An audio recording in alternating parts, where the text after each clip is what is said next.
Welcome to Guzzler. Hello and welcome to Guzzler Extra. You are joined by, well, your normal three today, and we're going to be talking. This is our first episode of this particular one that comes out on these Mondays, and we're going to be talking about some things that are on TV, and particularly the Marvel series that is going to be filling our screens over the next year. And today probably we're longer. About, probably longer, yeah. Today we're probably talking about just for the rest of our lives. We'll be here when we're 79, still talking about this. And today we're going to be talking about the last three episodes 1, 2 and 3 of WandaVision. Guzzler Extra. Yeah. So we've all seen it. Yeah. And as you know, if you've Yep. seen the podcast before, Yep. we are big Marvel fans. So, what are I your mean, I opinions currently of- have about £2,000 worth of Marvel comics sat next to me. Yeah, it's very true. Probably more. We are big fans. Me, I don't know if you do, Declan, but I know that me and Alfie, I haven't for a while, but me and Alfie used to read comics, really. I know you still do, but we read a lot of comics. Big comic fans. But what are your opinions then on so far of WandaVision? What were your favourite episodes? What was your favourite episode? That's what I want to know. I'm Mm. interested. Out of 1, 2 and 3. Episode 2. Yeah, same. Declan? I was going to say that, but a lot happens in episode A lot 3. does happen. Episode But 3 is my least favourite. There's more. Episode 2... There's more Easter eggs in episode 2. No, the thing I like about episode 2... Like way more Easter eggs in episode 2. I think I should mention as well that when I was growing up, I used to watch I Dream of Jeannie and Bewitched every Saturday morning. I absolutely loved it, and I think that episode 2 really captures that with like the talent show and stuff like that. I just think it was just. I just thought episode 2 was funny. really, really funny. Like, really funny. Yeah, it is.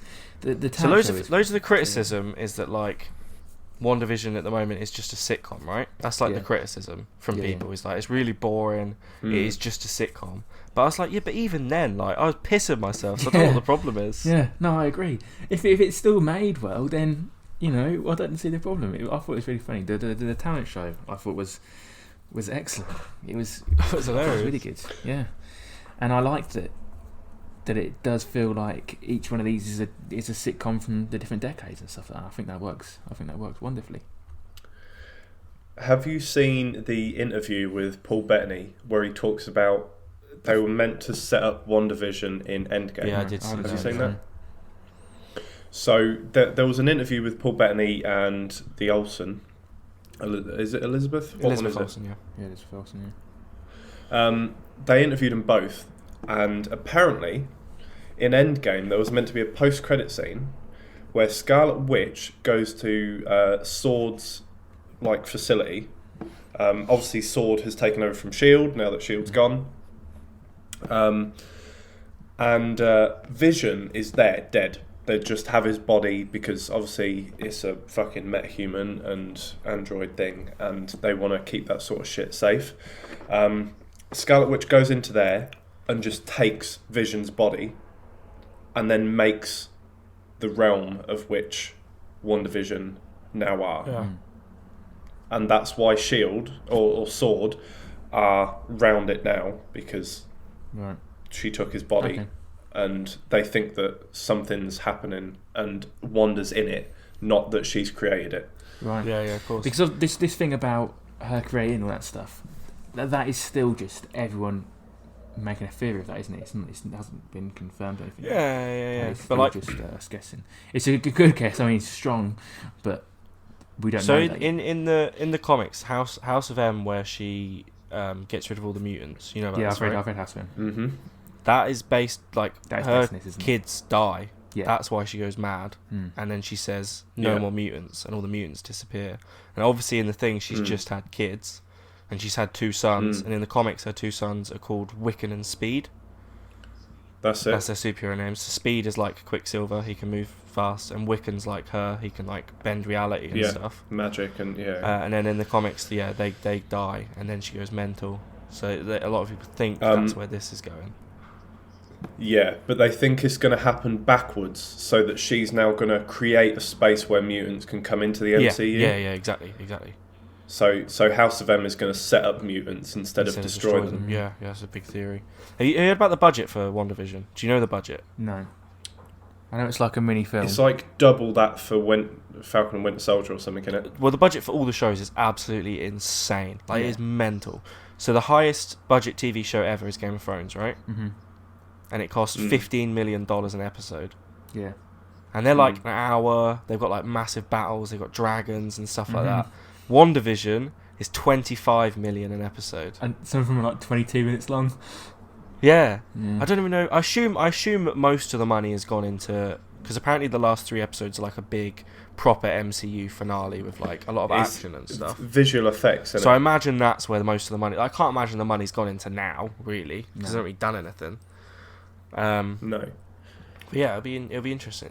A little point on that, but although the budget thing is, there's a stalk in this episode, right? Episode 3. Yeah. Well, I assume we'll go through the episodes a little bit more in a second, but like in terms of budget, like the stalk looked bad, right?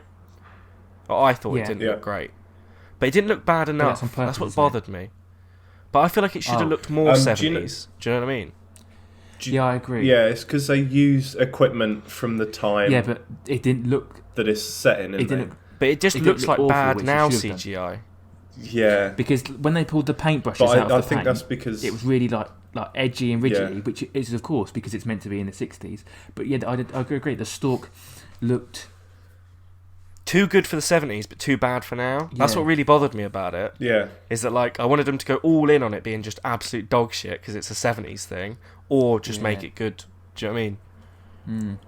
I think it was difficult because the 70s were a weird time where they were just getting into colour and maybe just starting to play about with special effects and visual effects. Well, I would like them to do it as like a they needed it puppet in type there. thing, just because that's what it would have been. But stop motion sort of thing. Yeah. Like, it wasn't a massive thing. I still love the show, but it's just one thing of note about episode 3. Obviously, we'll go over them in a sec. But when she gets shot out of the world at the end. She's still wearing the same clothes as she was in it. Did you know that she... and it demonstrates further the reality warping of Scarlet Witch. Did you know that Kevin Feige confirmed that she was the little girl out of Captain Marvel? There's like a huge thing about her character. Apparently she appears in loads of shit afterwards or whatever. Is it that? Is she the character? She's Really? the little girl. I can't remember. Is her name Madison? I'm not sure. She is the little girl in Captain Marvel who Captain Marvel goes to like stay with. She's that little girl grown up, and that's not even a theory. Kevin Feige confirmed that, and I did not know that until I read that yesterday. But Kevin Feige confirmed that. Goes to stay with? What? See, I like the MCU things, but like sometimes I feel like some of the connections are a bit of a... in Avengers where the I boy... thought the little girl was black. Yeah, she is, and so is that. You know, guy. it's black. It's black character. Yeah. Oh, I thought you were on about Scarlet So Witch. the girl who got shot out of the Yeah, the girl who got shot. How'd you work that one out? You know, is it Avengers where there's that little boy dressed like Iron Man and he like stands up to the person, and they've confirmed that that's Spider-Man. Like, I just feel like that's a bit... I just don't get the point of that. No, I don't either. No. But I think that's just like fun little quirks. But even on IMDb, said that work. When it says that... I can't remember that woman's name, but it says her character name from WandaVision / and then the name from Captain Marvel. So I believe that will actually come into the story. It's not just like a little quirk, that it will come into the story. Interesting. I hope so. Well, yeah, because she plays a big part in Scarlet Witch's storyline. So let's go back to episode 1 then. Same as Agnes. Yeah. So episode 1, when this starts up and stuff like that, this is it's strange because it's a 60s sitcom, really. Yes. Remember the fact that it's about the plot of it is there's a meal going wrong. There's one thing about the heart being on the calendar that I'm not sure if that necessarily means what they both thought it meant. I think that might be something deeper, because as Scarlet Witch did say, like, she can pick up a pen without doing anything and he can write lightning fast, so why they need to abbreviate is a question. So I don't know if the heart actually meant what they think it does. And the adverts as well. The adverts I think have got some deeper The adverts meaning. are still weird. I don't really get the point of the adverts yet, but that's why I like them. But something about the advert on the toaster. If you zoom in and flip it, you get 666 for. You talk the devil. The devil's the big thing. Yeah. I assume you've watched videos on the devil as well. Yeah. So I don't know if you've seen this, Louis. I haven't. No.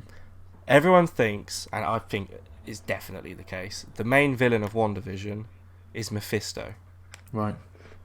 I assume you know Mephisto, Lou. Yeah. So, like, I know Mephisto because I'm a massive Spider-Man fan.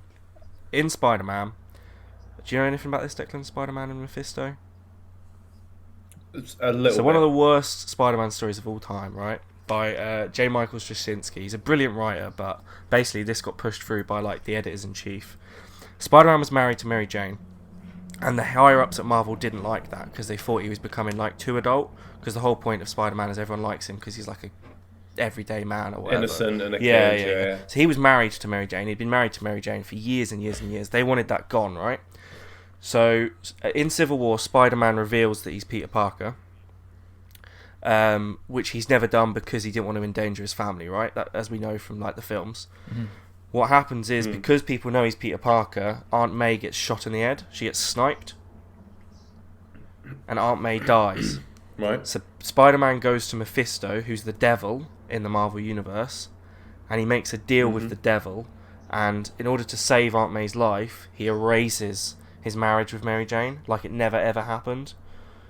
So basically people hate it because it gets rid of like 20 years of like character development. But that's what I know Mephisto from. So basically Mephisto's just the devil of the Marvel Universe. He's ridiculously powerful. And there's loads and loads of hints in WandaVision that he's the villain. Oh, really? I didn't know that. But they said that this would link to the next Spider-Man film, didn't they? They did say that. So it does make a lot of sense. But I didn't know this had links to the devil. I didn't know that. So, Mephisto in this... apparently Mephisto was meant to come into the MCU a lot earlier. Like, a lot earlier. And they scrapped the idea. Now, if you look, I think it's in one of the WandaVision trailers, there's a sword dossier, and it's got, when you zoom in, Mephisto's name. And the prevailing theory is someone's read it, and apparently WandaVision creates this reality where Vision is alive and they can live a happy life and stuff like that. Sword don't know what's going on. They make a deal with Mephisto to get people in there and see what's going on. Right. And then Mephisto's just going to fuck everything up. So in the Scarlet Witch's children in the comics are actually shards of Mephisto's soul. Yeah. So that's like why... So everyone thinks that's why she got pregnant immediately. And in episode 2, just before she gets pregnant, there's a scene where a character smashes a glass and cuts her hand. Yeah. Yeah. And you see blood, like there's colour. You see the blood, and everyone thinks that the shards of glass are the shards of his soul. And then that's what made Wanda pregnant. And then basically that's why Mephisto's a villain, and he hates Scarlet Witch so much, because he wants his soul back, and that's why he kills her children, to get his soul back. Well, so there's a lot going on, basically. Yeah. But there's Mephisto and there's the Grim Reaper. Yeah, who is the other appears in the opening of episode 2 under the house. Yeah, he's in the floor. And in episode 2, someone says something about the devil, and then a character says that's not the only place he is. Yeah, she said it's Agnes. She goes, the devil's in the details, and that's not the only place he is. So everyone thinks that but Mephisto's under the house. She is Agatha Harkness. We think. Who's a witch. And Agnes is a witch. She was like a mentor to Scarlet Witch in the comics and things like that, isn't she? She was, yeah. So yeah, there's a lot going on, basically. But the thing is, the big thing is that there's a lot going on, but we also don't know any of this stuff yet. No. Which is these are all theories. They're all strong theories for sure, but like we don't know any of this stuff yet. We've seen the beekeeper in episode 2, in which WandaVision's like, nope, and just rewinds it. And whenever Vision says something that Wanda doesn't want, she's like, nope, she just takes rewinds it. We've seen a sword logo on lots of different things, but in episode 3, when she gets put back into Earth, that's the most we've seen of this different reality thing with Earth. That's the most we've seen. We're getting these small clues becoming bigger and bigger. So maybe next episode there's going to be like a big emphasis on that. But these first 3 episodes have sort of been like one whole where it's sort of been building, and then something has happened, and now next episode I imagine both Wanda and Vision are going to be like, there's definitely something here now which needs like addressing. More and more weird things will happen per episode. So like episode 1, there was literally there was one weird scene with like the choking thing. Nothing really happened. No. And then like episode 2, a little bit of things happened. There was like the woman who was genuinely scared of her and the blood, and then there was like the beekeeper and stuff. Yeah. In episode 3, a lot happened. A lot of like hints at other things happening. So I feel like it's just going to get progressively weirder and hint at the actual. The beekeeper. I'm sure there's a comic where there's like beekeepers as they're not actually beekeepers, but there's like a villain and their like costume is like a beekeeper sort of thing. There's a villain called Swarm. It's what? There's a villain called Swarm. Yes. But I don't know. It just seems a bit. I don't really get what that was all about. The other theory for bees is that they used bees to check for mines, I believe, or they check for bombs or something in a war. Because bees are particularly able to sense some kind of chemical.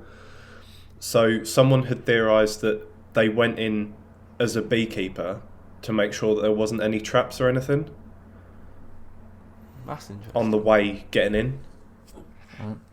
Right. Something worth of note is obviously we haven't really seen the full extent of Scarlet Witch's powers yet. Yeah. Up until now, she hasn't really used any reality warping shit, unless you can count Age of Ultron, where she fucks with everyone's mind.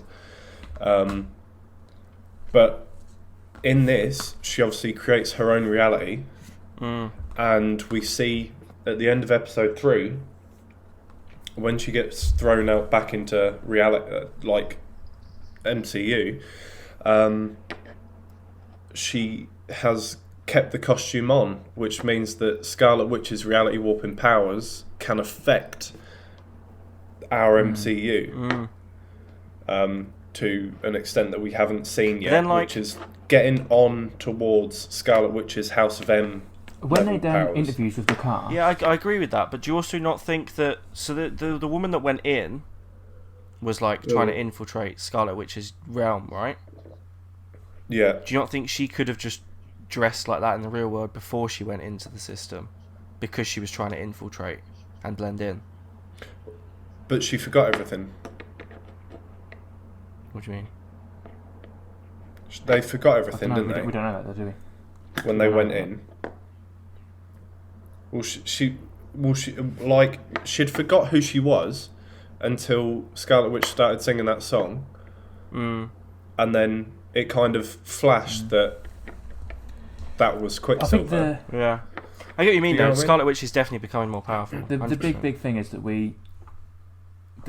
as was just clear just now, that we have no idea actually what on earth this is. We've come up with loads of theories just now. Well, not come up with, but we're talking about theories which could all take us through to the end, but none of them are. We don't know. You know. It's nice, And isn't that's it? why it's good. That is why it's good. This is We why it have had no to be idea. weekly, right? Yeah, the thing with when you drop a series all in one day, you know, it will stay talking about for 2 weeks and it'll be done. But every single day, people are talking about this and there's people theorising this, and when it gets to the end, people are going, "Oh, that was great." Keep watching it back. Yeah, and there'll be a week where people will watch it back and they'll go, "Falcon and Winter Soldier now," and it will just start again. It will just Trying to start find again. Easter eggs For basically for the whole next year, whether Black Widow, which is rumoured to be pushed back again, whether they get brought out or not, the key thing is the fact that they're going to be the talking point of the TV world for the next year. Constantly people will talk about. See, I heard a rumour that Falcon Winter Soldier is going to get swapped with Loki. Yeah, Did you see that? Yeah, so, I think this is because they've already pushed back all the films by a year. Now these are out. Now these series are out. They're supposed to tie in with the films, and if the series are still coming out but the films aren't, there's going to be details that aren't going to particularly make sense and aren't going to link. So if Apparently there's, Falcon Winter Soldier ties in with Black Widow. yeah, exactly. So if there's something in there, it doesn't make sense because of Black Widow. It's got to be like swapped and stuff like that because of because of all these different things, which is, you know, it's a marvelous. I think they should just drop Black Widow on Disney Plus. I agree. Because it's going to be ages. I have no idea when it's going to come out, and to release a film like 2 years after it was made just seems mental. Yeah, I think that the thing Why is, don't they just do the same as they did with Milan? but Yeah, exactly. I think that they can still bring it out at cinema when cinemas get back to normal, because people would still pay to see it in the cinema nonetheless. People would still go see it. Like Yeah, that's a really even good now, point I've as seen well. Mulan. It wasn't particularly the greatest, but I still pay for it to see it in the cinema because I quite like to see it on the big screen.